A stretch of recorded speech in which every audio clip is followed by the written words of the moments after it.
Hey everyone, this is Tony Bichet, the Physics 2 CSI for Dr. Anderson. Today we'll be talking about the basically everything to do with lenses and mirrors and optical devices. So the first thing I want to talk about is drawing ray diagrams. So I touched on this a little bit, but I want to cover this more in depth. So the biggest difference between drawing ray diagrams for a diverging and a converging lens is where the three principal rays will meet. So let me try to make this line a little bit straighter. Okay. So let's say we have a converging lens here, and then here we have a diverging lens. So we have an object here. Let's say this is the focal point. The biggest difference between the converging and diverging lens is where the principal rays will hit the focal points. So the first principal ray is parallel to the x-axis, and then it'll go through then it'll go through the far focal point. Okay, so the first ray goes to the far focal point.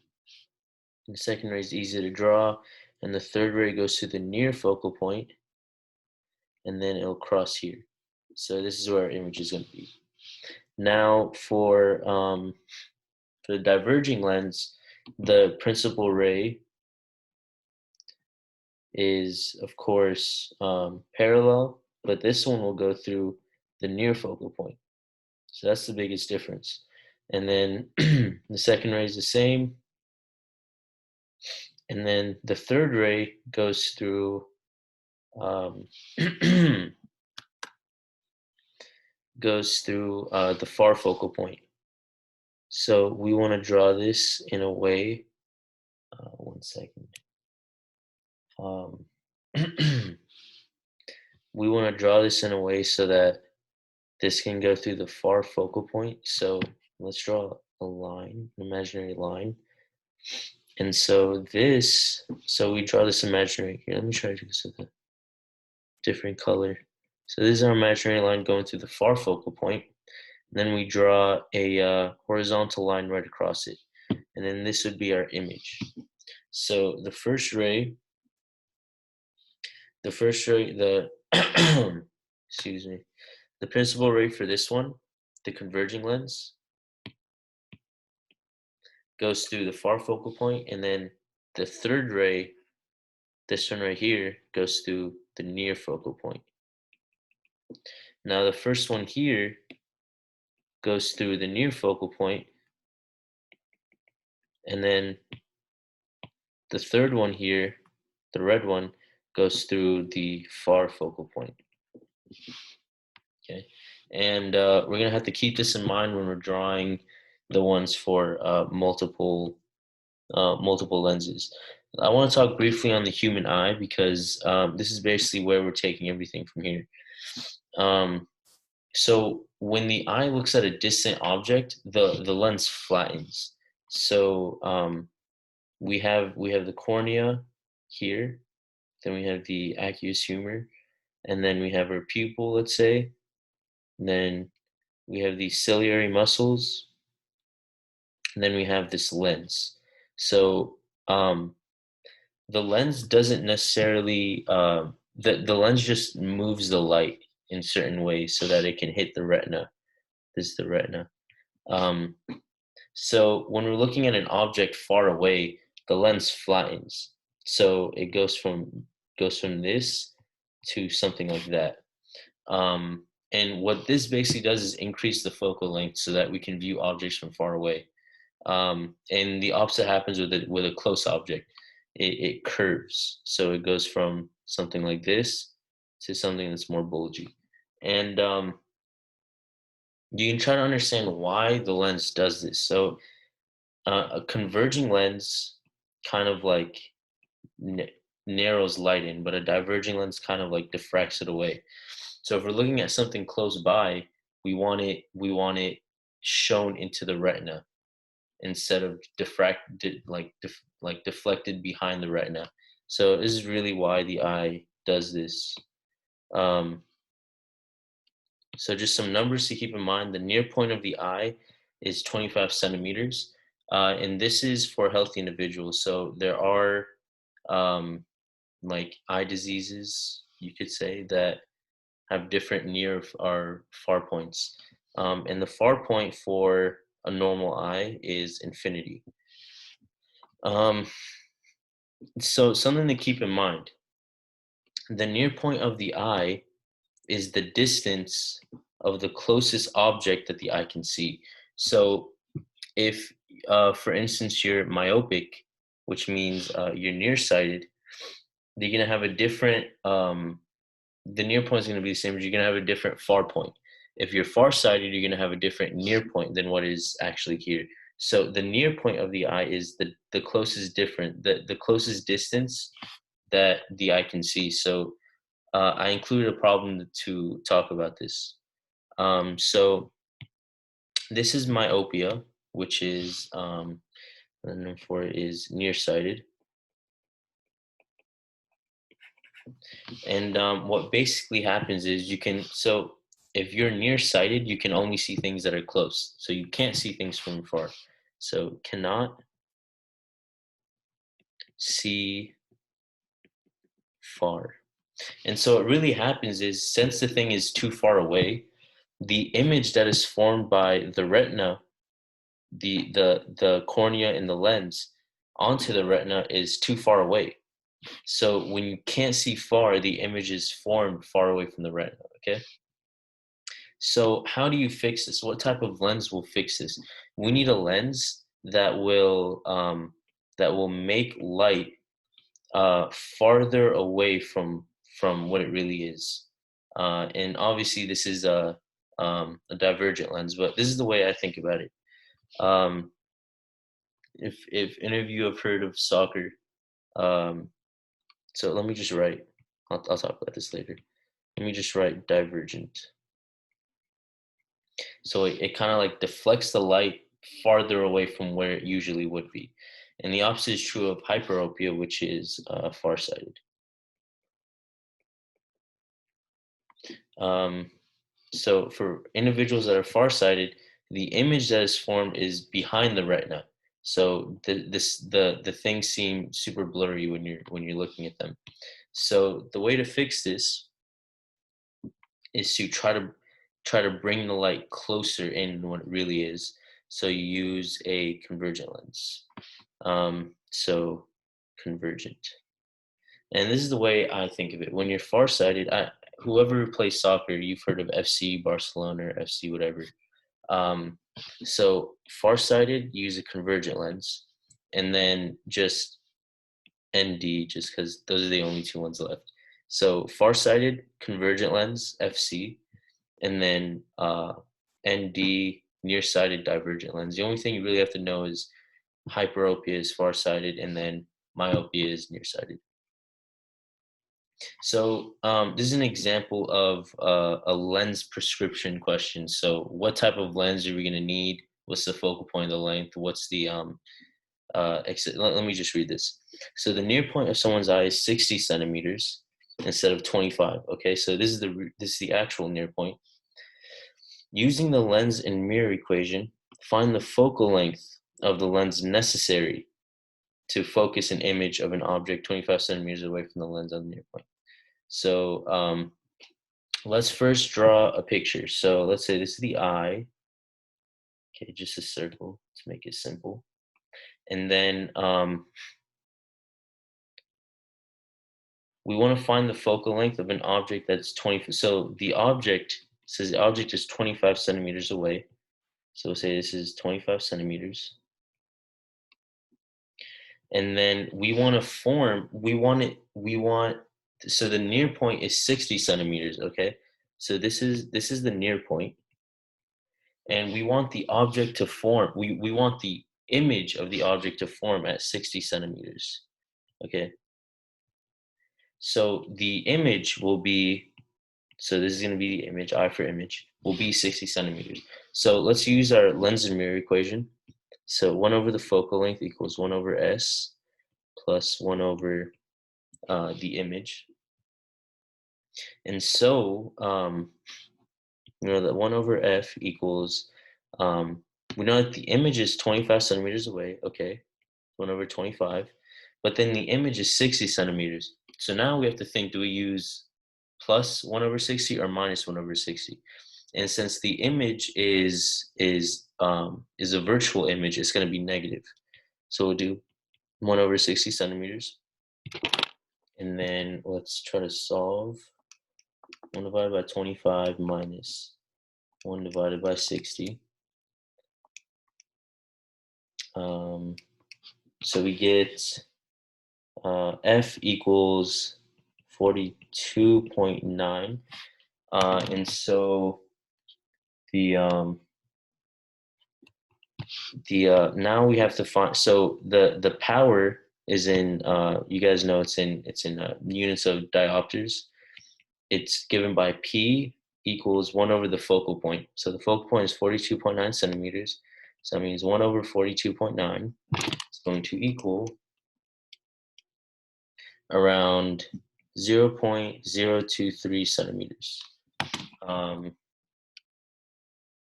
cool. Let's go on. So, okay, let me erase this.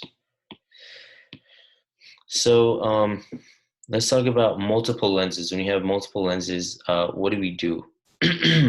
So the magnification, excuse me, the magnification of multiple lenses is given by, the total magnification is given by, it's pretty simple, magnification of one times the magnification of the second lens. So that's really all it is. You just multiply the magnifications to get the total one. And so when we're drawing ray diagrams, we need to take these two lenses into account. So this is the first lens, and then we have the second lens here. Okay, so let's say we have an object right here, and we want to see what object will form on this side. So what we do is we draw a ray diagram as if this was not here. We just focus on this. So we draw the principal rays, since it's a convergent lens, so go through the far focal point, goes through the middle, and then through the near focal point. So let's say the first image formed is right here. Now this will be, this image for the first lens is going to be the object for the second lens. So this was the object for the first lens. This is going to be the object for the second lens. So now do the same thing, draw the object, draw the image, I mean, and then this will go through the focal point, and then this will be our object. So this will be our image for the second one. So this is basically how you draw the two the ray diagrams for the two lenses. Okay. So when you think of a simple magnifier, think like a magnifying glass. That's the best way to think about this. So let's say this is a magnifying glass. And the magnifying glass has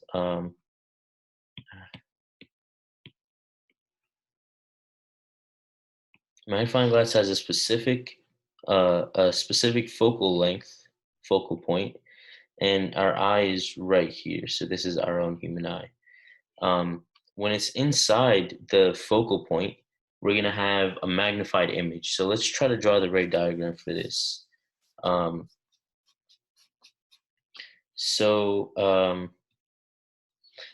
When you draw a ray diagram for a convergent lens with the object inside the focal point, we're gonna draw it kind of like the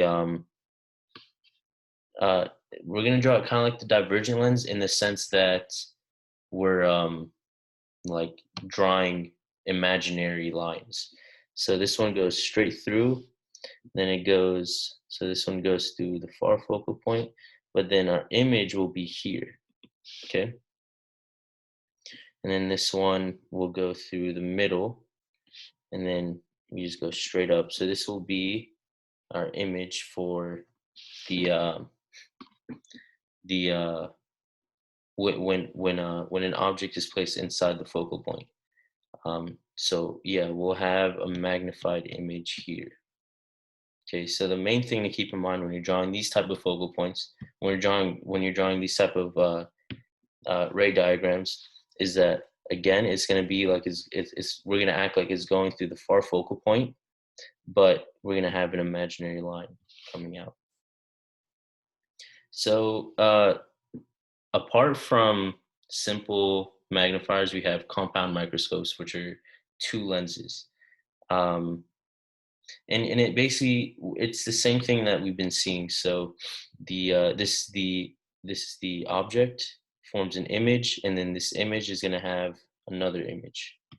And then the length is the length between the two lenses. The objective lens is the one that's far away from your eye. The eyepiece is the one that's close to your eye.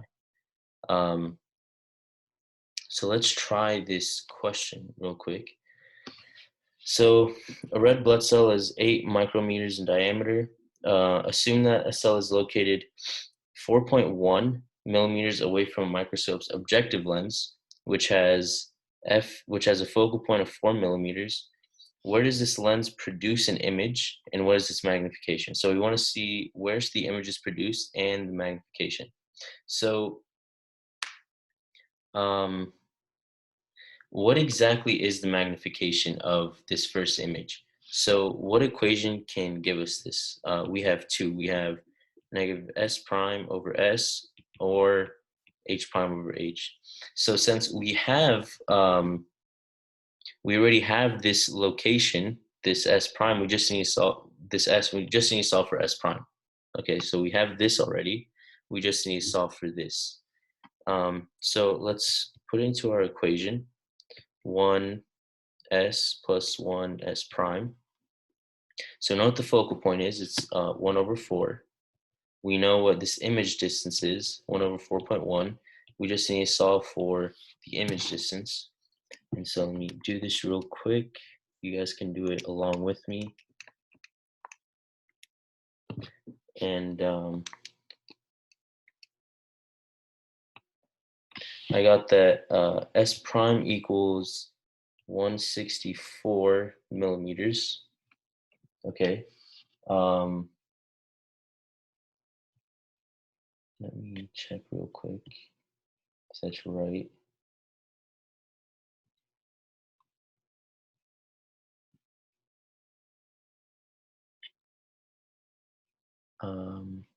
Sorry.